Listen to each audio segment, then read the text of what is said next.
Lo and behold, people, President Trump had the Ukraine situation figured out from day one, and that Oval Office showdown proves he wasn't afraid to call Zelensky out on his real agenda. You're gambling with World War III. You're gambling with World War III. And what you're doing is very disrespectful to the country. Did you catch that? That's what real leadership looks like, calling out the uncomfortable truth that the previous administration was too weak to admit. And wouldn't you know it, just one day after Trump dropped this truth bomb, Zelensky showed his true colors when he desperately offered to trade his presidency for NATO membership. With the support to change me, it will not be easy, because it is not enough to simply hold elections. You would need to prevent me from participating in the elections. And it will be a bit more difficult, so they'll have to negotiate with me. And I said that I'm exchanging it for NATO membership. And then it means that I fulfilled my mission.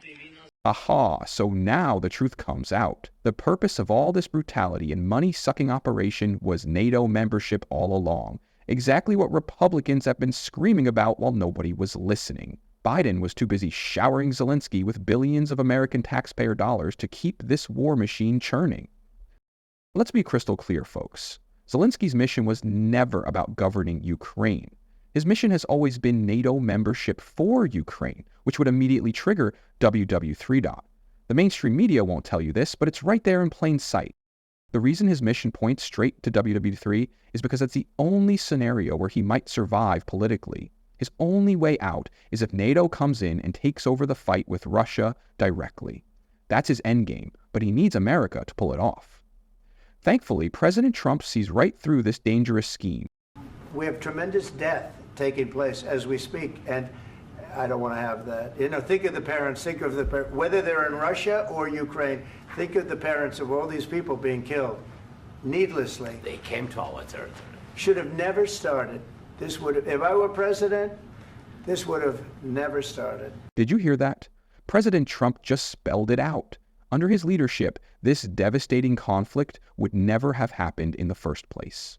What's even more telling is how Zelensky has never shown an ounce of gratitude for the mountains of aid America has provided at the cost of our own economic stability. Have you said thank you once this A lot entire of meeting? times. No, in this Even entire meeting, today. have you said thank Even you? today. You went to Pennsylvania and campaigned for the opposition in October. Offer some words of appreciation for the United States of America and the president who's trying to save your country. Please, you think that if you will speak very loudly about the war, you He's can... not speaking loudly. He's not Yeah. speaking loudly. Did you see how he behaved in that Oval Office meeting? Zero respect, zero basic manners. It's becoming painfully obvious that Biden wasn't helping Ukraine defend itself. He was helping Zelensky keep this war alive indefinitely while deliberately avoiding any push for peace negotiations between Ukraine and Russia. Honestly, when President Trump tried to bring up the mineral deal, a win-win solution that could have helped Ukraine tremendously, Zelensky wouldn't hear a word of it. Think about it. If Zelensky had agreed right there, it would have been a huge win for his country and his people. It would have proven that he actually puts Ukrainians before his NATO obsession. But that didn't happen. If I didn't align myself with both of them, you'd never have a deal. You want me to say really terrible things about Putin and then say, "Hi, Vladimir, how are we doing on the deal?" That doesn't work that way. I'm not aligned with Putin. I'm not aligned with anybody. I'm aligned with the United States of America and for the good of the world. I'm aligned with the world, and I want to get this thing over with. You see the hatred he's got for Putin. It's very tough for me to make a deal with that kind of hate. He's got tremendous hatred, and I understand that, but I can tell you the other side isn't exactly in love with, him either.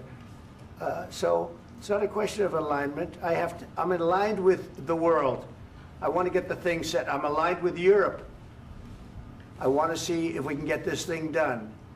You want me to be tough? I could be tougher than any human being you've ever seen. I'd be so tough. But you're never going to get a deal that way. So that's the way it goes. A true leader would have prioritized his country's future. But Zelensky's obsession with NATO led him to dismiss a deal that could have helped Ukraine immediately. because of Mr. us. President, we are staying in our country, staying strong from the very beginning of the war. We've been alone, and we are thankful. I said thanks You haven't in been this alone. cabinet, You and haven't not been only alone. in this We cabinet. gave you, through I this said stupid thank you. president, $350 billion. You voted we gave for you your military president. equipment, You and you voted men for are your brave, president. but they had to use our military. What about West If you didn't have You our invited military me- equipment, you invited if me you to didn't speak- have our military equipment, this war would have been over in 2 weeks. In 3 okay? days, I heard it from Putin. In 3 days, this is something Maybe new. less. In 2 weeks, of course, It's yes. going to be a very hard thing to do business like this. I Again, tell you. just say thank you. I said a lot of except times that thank there, you except to that- American people. Except that there are disagreements, and let's go litigate those disagreements rather than trying to fight it out in the American media when you're wrong. We know that you're wrong. But you see, I think it's good for the American people to see what's going on. I understand, sir. I think it's I very understand. important. That's why I kept this going so long. You have to be thankful. Yes, folks, now that the Trump administration has taken the reins, it's becoming crystal clear to the American people how they've been played like fiddles in the name of humanity and democracy. The wool has been pulled from our eyes. Now, after all that straight talk from President Trump, you'd think President Zelensky would think twice before making any more inflammatory statements about the war, but no, he doubled down with a bombshell statement that truly unveiled how determined he is to never sign a peace deal, saying the end to the Ukraine war was very, very far away. And President Trump, always quick to call out nonsense, didn't waste a second pointing out the obvious, that President Zelensky is riding high on an attitude that could ultimately spell disaster for Ukraine. President Trump posted this on social media, along with an article that said Ukraine's President Zelensky says the end of war with Russia is very, very far away. This is what Donald Trump wrote. This is the worst statement that could have been made by Zelensky, and America will not put up with it for much longer. It is what I was saying. This guy doesn't want there to be peace as long as he has America's backing, and Europe, in the meeting they had with Zelensky, stated flatly that they cannot do the job without the US. Probably not a great statement to have been made in terms of a show of strength against Russia. What are they thinking? Thanks to President Zelensky's unruly, obnoxious behavior, more Americans are waking up. The number of people who think the U.S. is helping Ukraine too much has skyrocketed from just 7% to a whopping 41%. And trust in Zelensky plummeting from 72%. Look at this trend line here. U.S. support for Ukraine is too much. Back when the war began, back in February of 2022, it was just 7%. Up like a rocket ship. My goodness. Up now in February of 2025 to 41%. And the clear majority of Republicans, and of course Republicans are in charge of the U.S. government now, 62% of Republicans say that the U.S. support for Ukraine is too much. What a difference from just 3 years ago. I can remember, John, all those backyards in the United States with those Ukrainian flags. Far fewer of them today, as Americans' opinions on Ukraine have changed dramatically. What about opinions of the Ukrainian president? Right. You know, obviously, if you would expect changes amongst the public on feelings towards Ukraine, feelings towards Zelensky have changed also dramatically. Look at this. Confident Zelensky will do the right thing when it comes to world affairs. Back in 2022, it was the clear majority, 72% through the floor. Through the floor by 2024, just 48% of Americans say that they're confident that Zelensky will do the right thing when it comes to world affairs. And GOP confidence has also plummeted dramatically. Not only that, even Americans who were brainwashed by the mainstream media into thinking Trump somehow ambushed Zelensky are now opening their eyes to see what all this help has actually done to our own country. Poll question essentially is, do you support a Russia-Ukraine negotiated peace deal? The vast majority of Americans, this is what they want. 78% say that they support this idea versus just 16% oppose. Of course, as we were talking about, does this question actually get at what's going on right now? I think you would say that it probably does not necessarily get what's going on right now. No, the question asked, do you support a Russia-Ukraine negotiated peace deal? Ukraine's not there at the negotiations in Saudi Arabia this week, so the people were not asked this. And I do think, in general, if you ask anyone in any poll, do you support peace, peace tends to rate pretty highly. Peace tends to win. You rarely get 78% of the country agreeing on anything. They do agree on the idea of a negotiated peace deal between Russia and Ukraine. Whether the majority would agree on a Russia peace deal with Ukraine where Ukraine has nothing to do with it, That might be a different question. The American people are finally seeing the truth, and they've had enough of funding this endless conflict while our own citizens struggle. But this whole America has to fight mentality in Zelensky's mind came to a head when he publicly claimed that America has no choice but to sacrifice American lives to protect Ukraine. Don't believe me? Listen to this straight from Zelensky's own mouth. The U.S. will have to send their sons and daughters exactly the same way as we are sending their sons and daughters to war, and they will have to fight because it's NATO that we're talking about, and they will be dying. Did you hear that? Zelensky literally expects American sons and daughters to die for his country. The arrogance is absolutely stunning. But wait, there's something much deeper going on here. The Democrats are DEE involved, and they're deliberately putting both countries' lives at stake. This isn't just incompetence, folks. This is calculated. SiriusXM host Megyn Kelly exposed this perfectly when she criticized Democratic senators for essentially sabotaging the Trump-Zelensky meeting before it even happened. This high-stakes Oval Office discussion ended with President Trump correctly concluding that Zelensky was not ready for peace if America is involved. Why did this critical meeting become so contentious? Because Democrats were working behind the scenes, filling Zelensky's head with false promises and undermining any chance of a peace deal. And what did these Democrats do immediately after? They ran to their mainstream media allies and social platforms to accuse President Trump of siding with Putin, calling him a puppet of Moscow.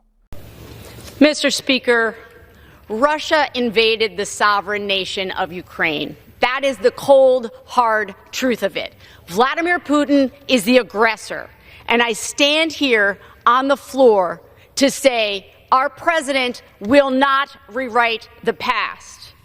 Putin has mercilessly continued this war for over 3 years now, a war that has led to immeasurable suffering for Ukraine and a shocking death toll of both Ukrainians and Russians. And the region is awash in blood because of him. And now the United States stands with Russia and North Korea against Ukraine and all of our allies in Europe. It's sick.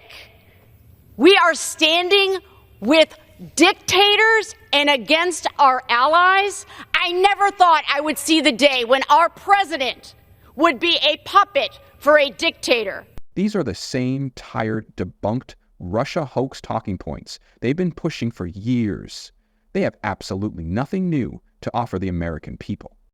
On her show, Megyn Kelly brilliantly pointed to comments made by Democratic Senators Mark Kelly of Arizona and Chris Murphy of Connecticut before the meeting, showing exactly how they poisoned the well. So why would Mr. Zelensky travel all the way to Washington to go to the White House and try to publicly own the leader of the free world? Right? Like, why? Why would he have handled it this way? Well, perhaps we need look no further than the Democratic senators with whom Mr. Zelensky met before he went to the White House. And I mean within the hour. Take a listen to Arizona Senator Mark Kelly talk about what he told Zelensky within the hour of that meeting we just witnessed in the White House. Hey, folks, just met with President Zelensky a little while ago, told him how I feel the American people are really behind him in this struggle, and Russia brutally invaded Ukraine, and Putin is a war criminal, should be in prison. I also told him I'm a little uncomfortable that this now appears to be like sort of a business transaction, but at the same time, Zelensky needs to do what is in the best interest of his country and his people. If that isn't gaslighting a delusional president, I don't know what is. Senator Kelly plays both sides of the field, reassuring Zelensky of unlimited American support while pretending to have concerns about the agreement. Classic Democrat double talk. But Connecticut Democrat Chris Murphy went even further. Get this, he posted on X at 11:15 on Friday morning before the meeting and before the blow-up even happened. He was so proud of himself for undermining America's diplomatic efforts. Just finished meeting with President Zelensky. He confirmed that the Ukrainian people will not support a fake peace agreement where Putin gets everything he wants and there are no security arrangements for Ukraine. You see what he did. His post accompanied a picture of Zelensky at a conference table with, who's that across from him? It's Senator Murphy, who's right across from him. This was within 1 hour of Zelensky's White House meeting, as I said. As I pointed out on X yesterday, it would appear that here's what happened. The Democrats bashed the two-phase deal Trump was arranging of 1, a financial agreement, and then 2, a ceasefire deal as, quote, a fake peace agreement with, quote, no security arrangements to Mr. Zelensky right before he went to the White House. It's fake. There's no security arrangements. It's a business deal. I'm uncomfortable with it. I want assurances, I guess, in Chris Murphy's case, that the people that you're not going to sign it. Let's be crystal clear about what's happening. Democrats are actively working to sabotage President Trump's peace efforts because they've invested too much in this war. They've laundered too much money through Ukraine, they've made too many promises to the military-industrial complex, and they cannot allow Trump to achieve the peace they failed to deliver. The Democrats have invested too much in this war, and their actions suggest they'd rather see it continue than allow Trump to negotiate a peace deal. Anyway, with those Democrats trying to play their worn-out cards to undermine Trump's popularity, nothing new there, folks. But what is new is that even NATO's chief, Mark Rutte, is not buying what Zelensky's selling anymore. When Rutte saw Zelensky bite the hand that fed him, he urgently advised Zelensky to mend his relationship with Trump. It is important that President Zelensky finds a way to restore his relationship with the American president and with the senior American leadership team. Who's eating the humble pie now? And lo and behold, when Zelensky realized nobody was backing his reckless approach, he had to swallow his own words. Overnight, President Trump suspended deliveries of military aid to Ukraine, a decision that sent shockwaves through the global establishment. What followed was a predictable barrage of hysterical reactions from Ukraine's allies, Russia, and the liberal media machine. But for hours afterward, both President Trump and Zelensky stayed quiet on the matter. Then mid-afternoon, Zelensky finally shared a lengthy statement where he suddenly expressed willingness to consider a partial truce if Russia agreed to the same terms. He also personally thanked Trump for his support and admitted their fiery Oval Office meeting was regrettable. "It's time to make things right," he said. Imagine that. When the money spigot gets turned off, suddenly peace becomes possible. This is exactly what Trump has been saying all along. You have to negotiate from a position of strength. While Zelensky has conveniently reversed course on his words, the Trump administration remains set in stone on their decision. They will not be exploited any further without getting something substantial in return for the American people. The president is trying to send a very explicit message. The Ukrainians have got to come to the table and start negotiating with President Trump. Do you still have hope for the mineral deal? Do you believe that the mineral deal can still be reached with Ukraine? Yeah, I certainly do. And I think the president is still committed to the mineral deal. I think we've heard some positive things, but not yet, of course, a signature from our friends in Ukraine. But look, the mineral deal is a really important part of the president's policy. Number one, the American people have got to get some payback for the incredible financial investment we've made in this country. A lot of the aid that the Europeans have sent has come in the form of money that is getting repaid to them. Well, it's really ridiculous and frankly an insult to the American people that the Europeans are getting a better deal than the American people. The president is just trying to ensure that the American people get a fair deal while simultaneously ensuring we have access to some minerals and resources that are very important for the economy of the future. Of course, the mainstream media keeps trotting out people like Vadim, a Ukrainian living in London, who claims we're witnessing the U.S. siding with Russia and democracy being ruined. He even has the nerve to say Trump and Vance don't understand history and that America will collapse for alienating Europe. Give me a break. What really matters right now is that American families shouldn't suffer because Zelensky wants this war to drag on for years. The truth? Most Americans are done with this conflict, done sending billions overseas, and we demand peace. The media elite at ABC keep pushing their propaganda, but it's backfiring as more people wake up. They're nitpicking non-issues while ignoring what matters to everyday Americans. Watch Marco Rubio absolutely school George Stephanopoulos. If there are no negotiations, what is the alternative? Another 4 years of war, another 3 years of war, in which the United States and Europe continues to pour billions of dollars into a war in Ukraine? Is that the alternative? I've asked every foreign minister I meet with, tell me your idea of how this turns out. Most don't have a plan. A few have said, well, let's give them another year of fighting. A year from now, a year later, after another year of death, another year of destruction, then maybe Putin will be ready to negotiate at that point. That doesn't sound like a good plan to me, and it certainly is not a plan the president's on board with. And you voted with North Korea and Russia and Belarus in the United Nations and against our Western allies. No, let me tell you. All right, so do you know what the United Nations resolution was? I'll tell you if you want to hear what it was. It basically said this has been a horrible war. It's time for it to end. The job of the UN is to bring about peace in the world. I thought that's what the UN was created to do, to stop wars and to prevent them. And that's what the resolution did. Was it antagonistic towards the Russians? No. Back to the point. But it also didn't praise the Russians. All it said is, this is a bad war. It needs to end. And Rubio didn't stop there. He brilliantly pointed out the glaring hypocrisy faced by the Trump administration compared to Biden's failed policies. And I just don't get it. I really don't, other than the fact that it's Donald J. Trump. If this was a Democrat that was doing this, everyone would be saying, well, he's on his way to the Nobel Peace Prize. This is absurd. Fact. We are trying to end a war. You cannot end a war unless both sides come to the table, starting with the Russians.